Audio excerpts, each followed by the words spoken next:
This is Fantology. You may have heard of us.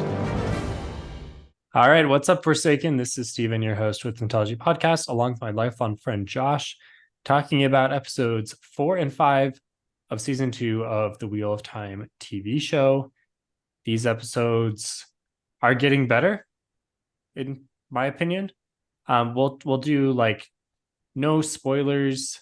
What do you want to do, Josh? Should we say no spoilers past this point in the show, or should we talk about what's coming up in book 2 later on? Yeah, let's say no spoilers. Let's just say you're good if you've watched the show. We might maybe allude to some things that book readers might understand, but I think we'll keep it very spoiler light. Okay. Yeah. Very, very spoiler light. Just up to maybe we'll talk about like book differences or something, but we'll try to keep it pretty tame. Okay, so yeah, I liked these episodes more. I think the show is getting better. Your thoughts? Well, I was just asking you to remind me what happened in episode 4. So that might be an indication that wasn't my favorite of episodes. I think episode 3 and 5 have been my favorite so far, personally. Okay. Yeah, I think that's where I'm at. I'm kind of struggling, honestly, and I'll say struggling to fully form where I'm sitting with my opinion, because it's like, I think the show's getting better, but at the same time, there's enough things that bug me that seem correctable that make me want to say, like, this show could be really awesome, but it's like sitting in this kind of like above average state. So from a non-biased perspective, I'll say it's above average. And since I'm so invested in the Wheel of Time, I really want it to be good. So it's frustrating watching. But at the same time, like, there are some really good things that you can appreciate about the show. But then there's also some things that are just like, why isn't this better? Yeah, I think that's largely true. And here's the thing, though. I think around episode 5 in the first season is when the show really starts to slog. I maintain that episodes 1 and 2 of the first season are really good TV, and they're really good episodes of the Wheel of Time. But I think after maybe episode 5 and 6, it started going downhill a little bit. So for me, it's encouraging that episode 5 is probably one of my favorite episodes this season. And so that's kind of where I'm at. But I do agree with you that there's a lot of things in the show are working. A few things in the show are really not working for me. And it's frustrating because, like you said, if they did correct those things, for me, it's more story wise. And pretty much just Lan and Moraine is like the biggest thing. And then after that, if they just didn't do what they're doing with Lan and Moraine, then I'd be so much more happy. But we'll see if it pays off. And Matt, I should say. And Matt, I should say. Yeah. I agree with Matt. Yeah, let's pause here real quick for a commercial sponsor break. Okay, so yeah, it's like, I don't want to be too critical because I think the majority of the things are positive. But at the same time, like, we have to address the things that I feel could be stronger. Let's talk about the positives first. Okay. Since, good idea. To be fair, like, I think the positives are stronger than the negatives. I'll say the thing that I like the most through the first 5 episodes is the way they're doing the Forsaken. I think Lanfear and Shamael both are fantastic. Casting, costuming, they look cool. They look creepy. They look like villains, but they're also not just like black and white villains. And I guess just all the villains in general, they're really nailing the spirit of the Wheel of Time, where there's kind of villains in different spectrum of gray and black and white, even like. You can't even count on your heroes of doing the right thing all the time. You're kind of always worried about them. Yeah. So, I mean, the ironic thing about the Wheel of Time is in a struggle between the ultimate light of the creator and the ultimate dark of the Dark One. Really, most of the conflict is in between this big spectrum of good and evil. And I love that about the story. And I feel like this show is really capturing that spirit. Yeah. I was having a conversation with one of our mutual friends, Jackson. Hopefully he doesn't mind me shouting it out. Yep. What's up, Jackson? Yesterday. And he made the point. He said he feels like this is a masterclass in like listening to fan reactions and picking, like, discerning the fan reactions that have a point and then implementing those changes. And for me, the Forsaken is like a huge example of that, because the Forsaken was one of the, like, it was one of the weakest points in season 1 for me, because like they kind of paid lip service a little bit to it, and then Ashamael was kind of, you know, peeking his head up every now and then. Right, they didn't show up at the end in episode 8, which was a little disappointing. Right. And now we're at, you know, starting with the Dark Friend Social, and then we're having Ashamael. Now we have Lanfear. We have Lanfear and Ashamael plotting. We have references to other Forsaken, and how, you know, like they're not all on the same team per se. So I just think that this is, you know, for sure they took one of the weakest aspects and most worrisome aspects of where the show is at, and have made it into my favorite part of the show, or one of my favorite parts of the show. Yeah. It'll be interesting to see how many they actually bring to screen. I think a lot of people. Well, I think it's going to be 8, right? Because I think they've set 8. Have they? That's kind of the running theory, right? Because didn't they do that when in season 1?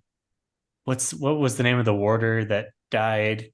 That like had, I think he said something about the Forsaken, and did he name? I don't think he named them off. He didn't name them. Say 8?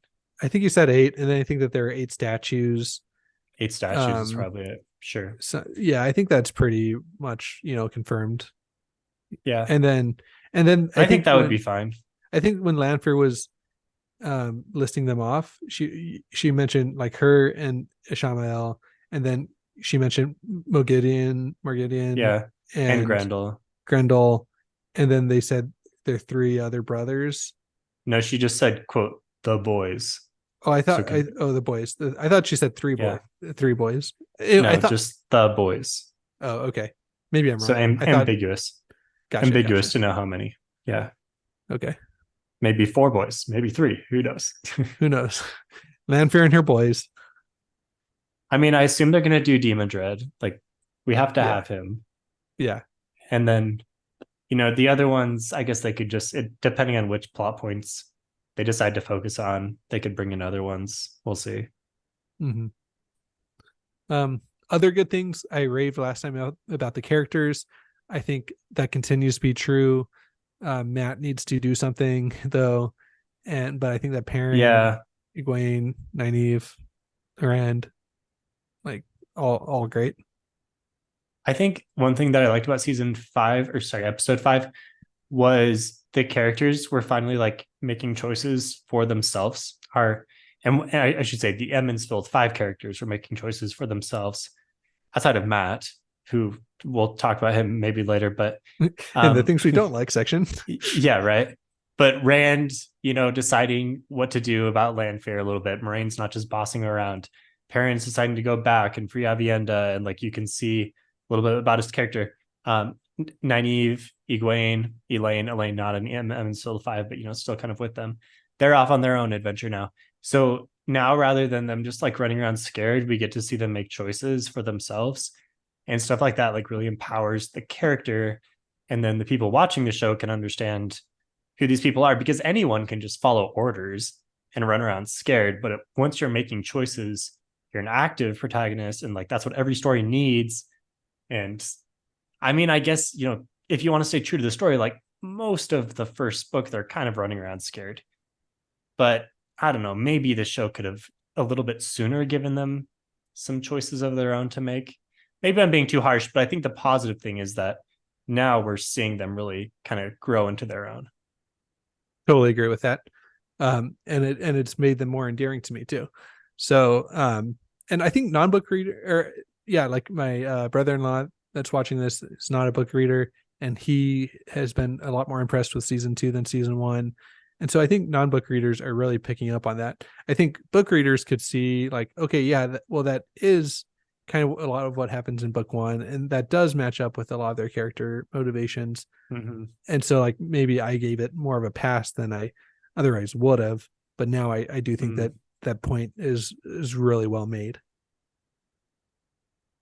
Yeah, I mean, it seems like at least like Rotten Tomatoes ratings in general, when I look around the internet, most reviewers are positive on it, or like at least average. I'm not really coming across big negative reviews other than the whole like book cloak population, which, they're kind of beyond saving at this point.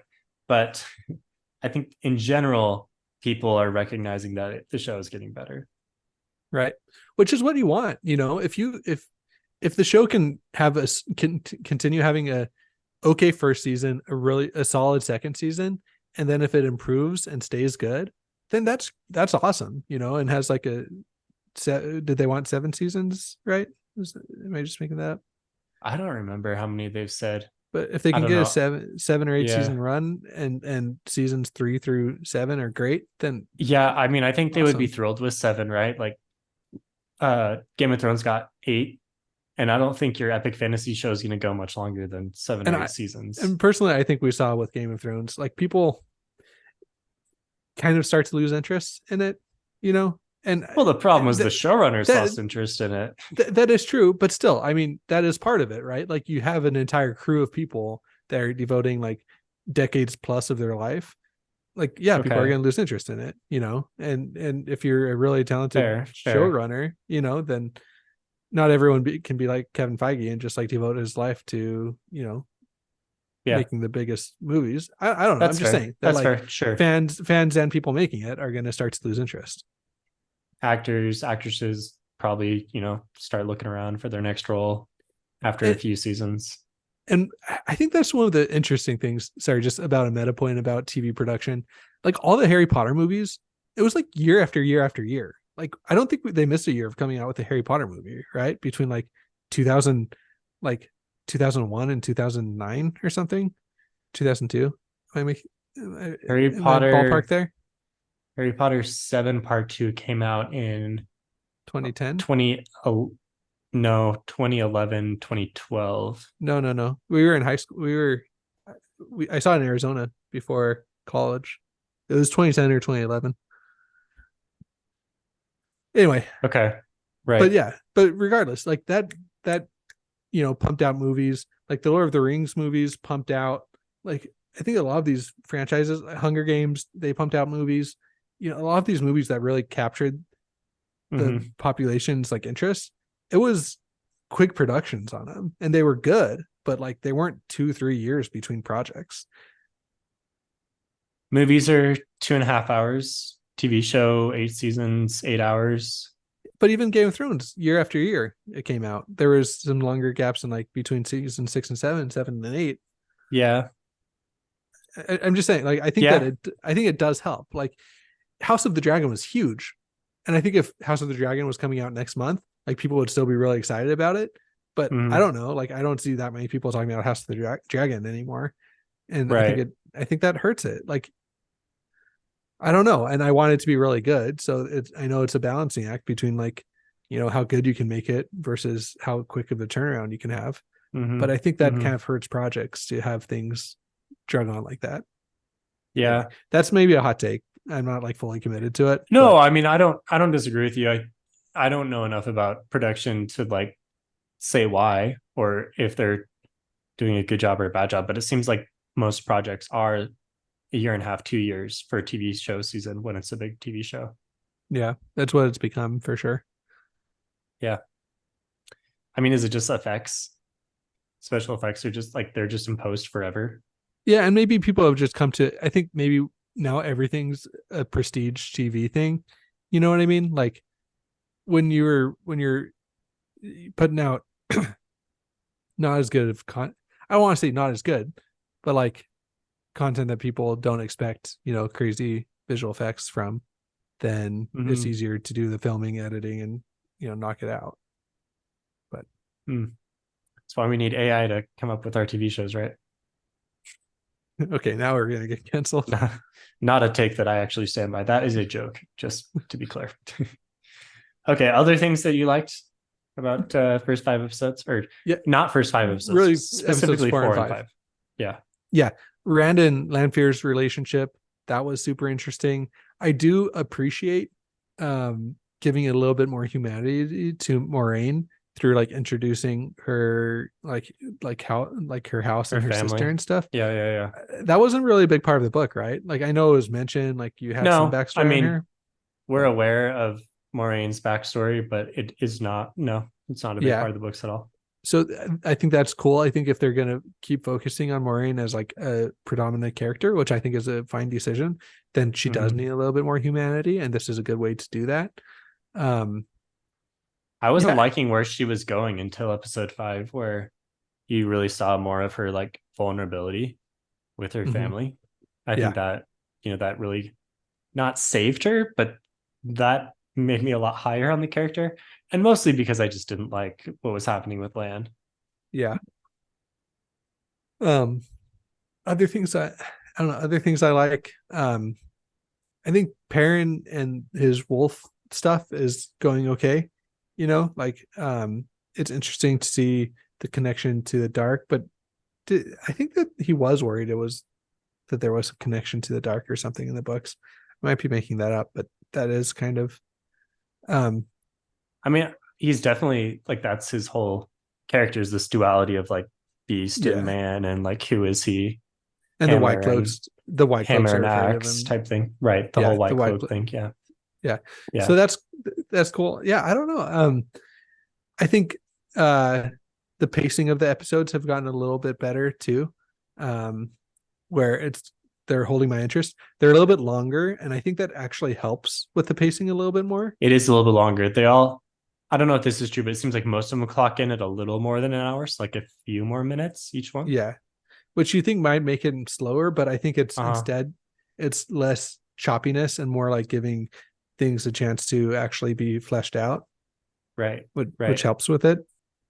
I like that each episode, it's tough to do because you have so many different points of view, but it seems like each episode is kind of like centered around like it has a main plot thread through the whole episode. It's not just like this character gets 10 minutes, this character gets 10 minutes, this character gets 10 minutes. There are some that get more and less, and that kind of creates this narrative for each one. Yeah,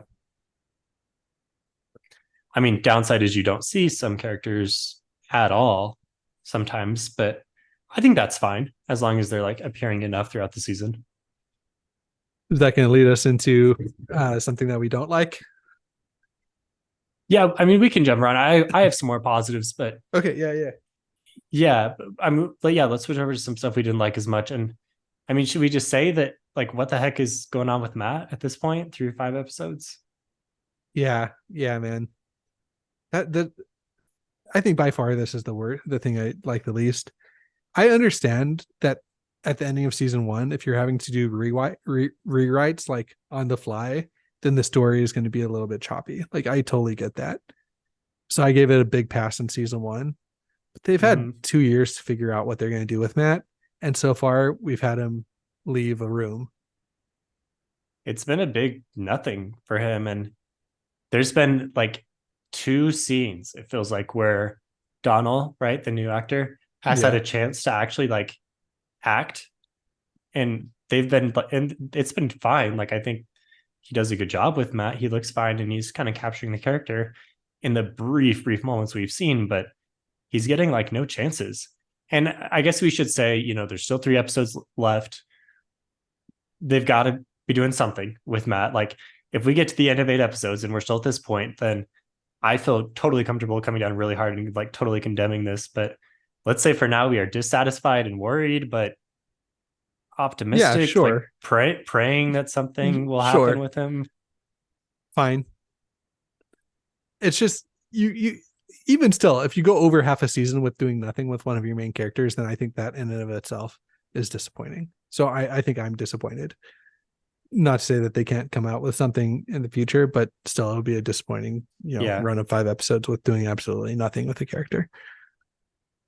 I mean, my thing is, I feel like if you haven't read the books, you're like, who is this character and why do I care about him? Yeah, for sure. And if you have read the books, you're frustrated because you're like, I care about this character, but where is he? Yeah. Yeah. So Um, I don't know what else we can say about that other than no, hopefully it I gets mean, better. yeah, Yeah. hopefully. Fingers crossed. Yeah. They've improved a lot of other things, so maybe there is some hope, but yeah. Yeah. I'm not loving. I mean, I said before, I'm not loving what they did with Lan. I feel like in episode 4, he had a lot of scenes and they were kind of boring. And he's just kind of like, for lack of better words, he's just kind of moping around. He doesn't really like this is an example of a character who does not have any active choices to make. He's just kind of wandering around, getting picked up by Alana and her warders, and just sitting around doing nothing active. And so I feel like we don't care about him. Yeah, I totally agree. And the thing is with the character, um, it's part of the character to not have any emotion, right? Or to have very little emotion. To be very So stoic, yeah. To be very stoic, which is fine. Like that's a fine character trait. But what it's not interesting to sit with a super stoic character where they're not doing anything. You know what I mean? Like, and they've done some things. I mean, the big controversy, quote unquote, of season 1 was to like have him be so expressively emotive. I don't know if that made sense, but during gosh, I can't remember his names. What's his name's funeral? Steppen. Yeah, Steppen. Yeah. So that was, people were, up in arms about that.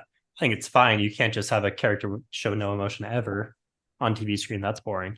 But I don't know. I feel like at this point, if you're Lan, like, did people forget that him and Nynaeve are in love? Like, shouldn't he be maybe going after her at this point? I don't know. Like, trying to come up with something for him to do. That's the thing I come back to. Yeah, big question mark. Hopefully they get that figured out. And it looks like the scenes for the next episode had him and the Alana's 2 warders like preparing to fight, which I would be shocked if that actually happened. Yeah, I mean, it looks like they had discovered the dark prophecy, right, that he had, and they were like, "You're a dark friend," something like that. Oh, that might have been some kind of misunderstanding. I'm assuming is going to happen. Right.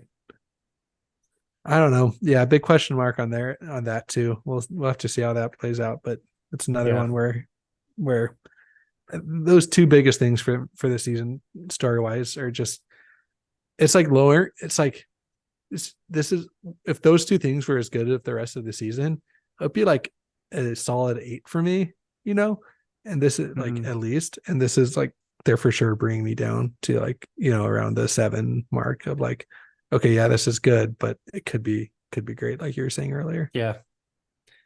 I'm really hoping that at the end of the season, everyone comes together, somewhere like in the same location, which I assume will be Falma, right?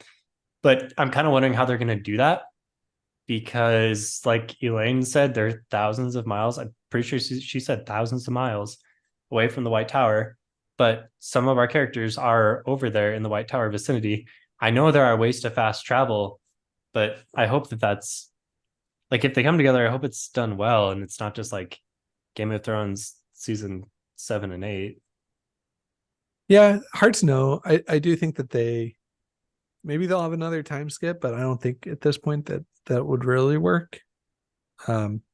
Nah, maybe because there's too much tension around Egwene being captured.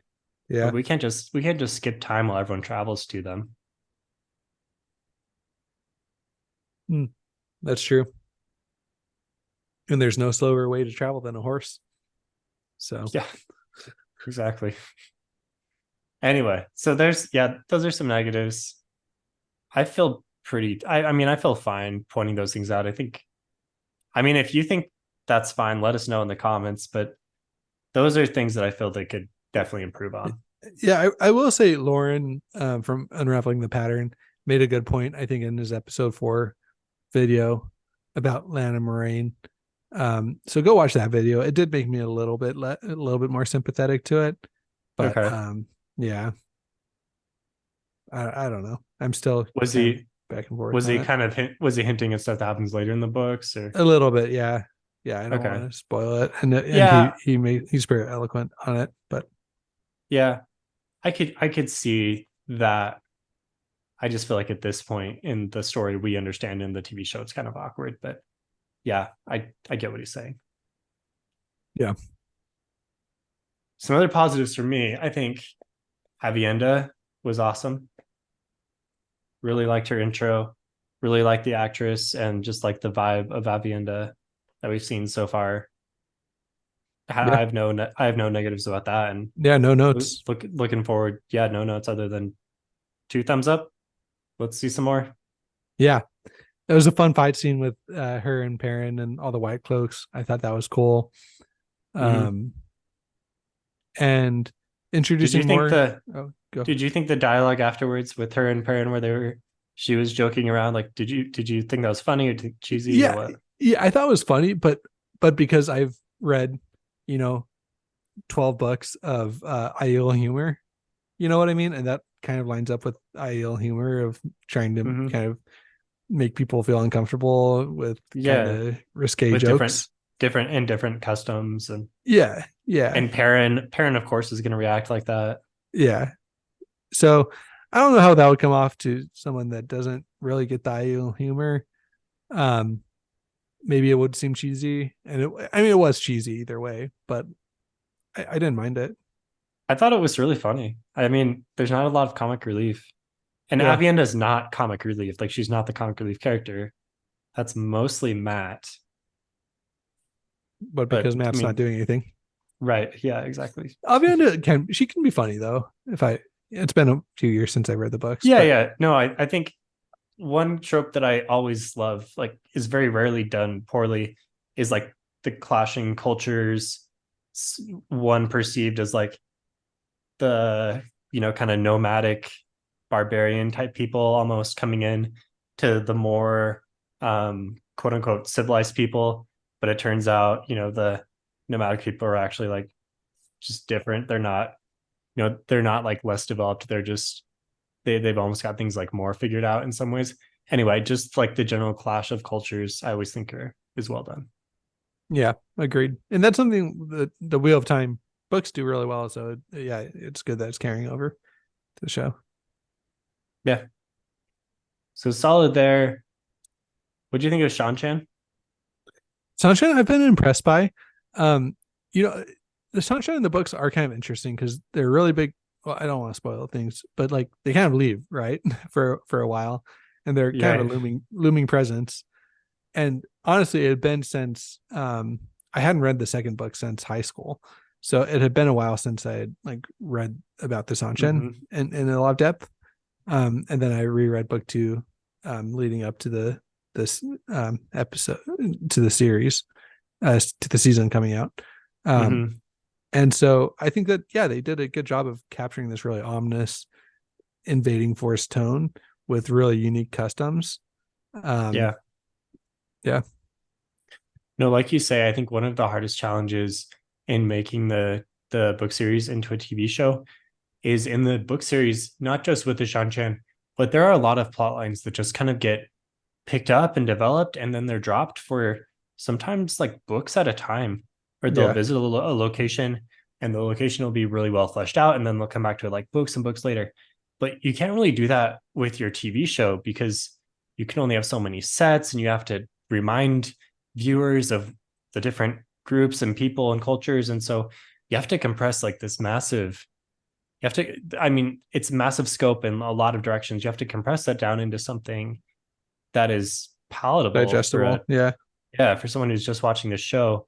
And so, I mean, I'm glad that they're introducing the Shan Chen now, and I expect some changes in that. I expect them to continue to be relevant throughout the rest of the series. I don't, yeah, have to be. like a lot of other plot lines, I don't think they're just going to go away and come back.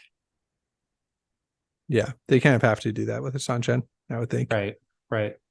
Yeah, So I'm interested to see how, because like I honestly think that is the biggest challenge of this whole endeavor, is compressing the scope into a TV show. But on the other hand, that's something that I want to see more of, is just like a bigger scope in general, to convince people that this is a big epic story, and there's lots of big locations and large, lots of people around. Like, I feel like the largest gatherings of people we've seen on screen are like 100 to 150 or something, but this is a book series with massive groups of armies and um and battles and all kinds of things that just feature, it's just large in scope in so many ways. Like, you have massive groups of hundreds of thousands of Trollocs at times, right? But obviously you can't do that exactly on screen. But at the same time, like, I want to be convinced that what I'm seeing really is the wheel of time. It's the ultimate clash of dark and light, and everyone in the world really cares about what's happening, not just like the select group of people that make it onto screen. I think that's a great summary of the biggest challenges they have moving forward. Yeah. Right. Like, and Yeah. everything I described is like dollar signs, right? How do you do all that? Yeah. I mean, when Lord of the Rings was faced with that, they literally had to come up with new like CGI strategies, where they like that was kind of the first time they like kind of copied and pasted the crowd onto itself.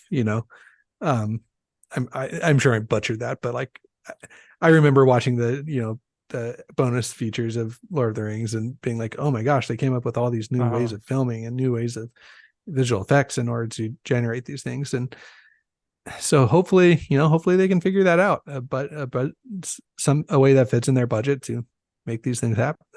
Things happen. Right. Yeah. And I think that's where people kind of struggle with fantasy TV adaptations, because everyone's seen Lord of the Rings and they know how cool. And Lord of the Rings is what, 20 years old now, right? Yeah, and it's aged a little bit, right? Like you go watch it. Yeah. And I'm not saying it's like, the absolute gold standard. In some ways it is kind of the gold standard, but I'm not saying it's like absolutely perfect. But what I am saying is that people know what a really cool fantasy battle looks like, with huge groups of orcs gathered around Helm's Deep and gathered around Minas Tirith, right? And just massive. It looks massive, right?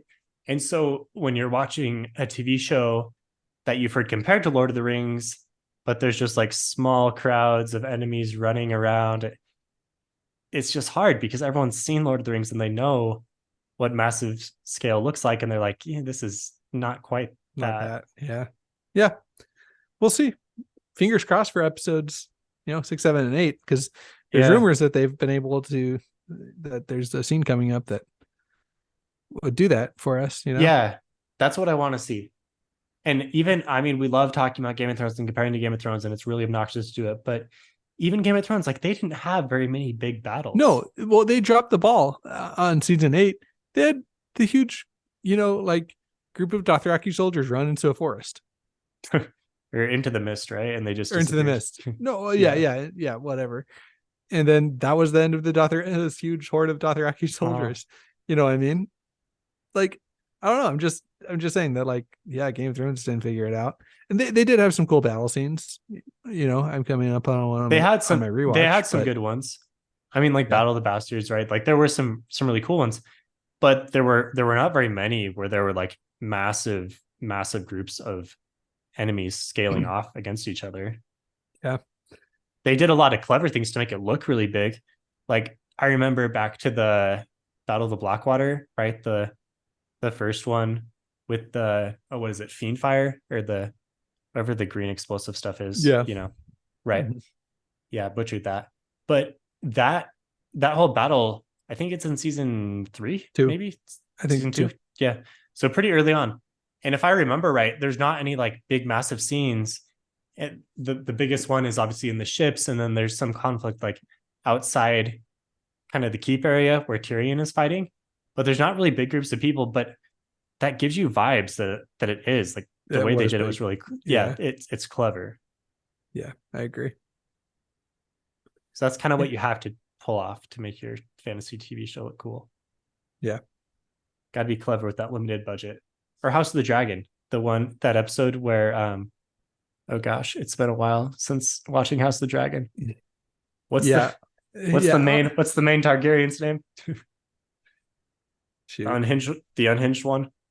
It's kind of, what I'm talking about, where he goes in and he squares off against all the bandits single-handedly. Yeah. There was a time where we knew the names of characters and reviewed them, but this is not that time. Yep. Yeah. But, anyway, dang, that's gonna bug me. Yeah. Daemon Targaryen. Daemon, yeah. Good call. Actually, Good call. that should be really easy. Like Targaryens only have like 10 different names. Come on. We should have been Sure. able to come up with that. I was in for Halloween last year. Is it Aemon, Aegon, Daemon, Daenerys? Like there's only so many. Yeah. All right. Any like final notes for episodes 4 and 5? Not really. I think that you do. I'm really interested to see what they do with Moraine. That's a big question mark. I haven't besides her relationship with Lan, I haven't hated it. I still am unclear whether she's shielded or whether she's not gentle, If but she's actually stilled. yeah. Like, is that meant to be a mystery, or like, are we meant to know that by now? I don't see any reason why you would think she's not, except if you've read the books and you're like, this doesn't really happen in book 1, but it could be permanent in the show. I don't know. Yeah.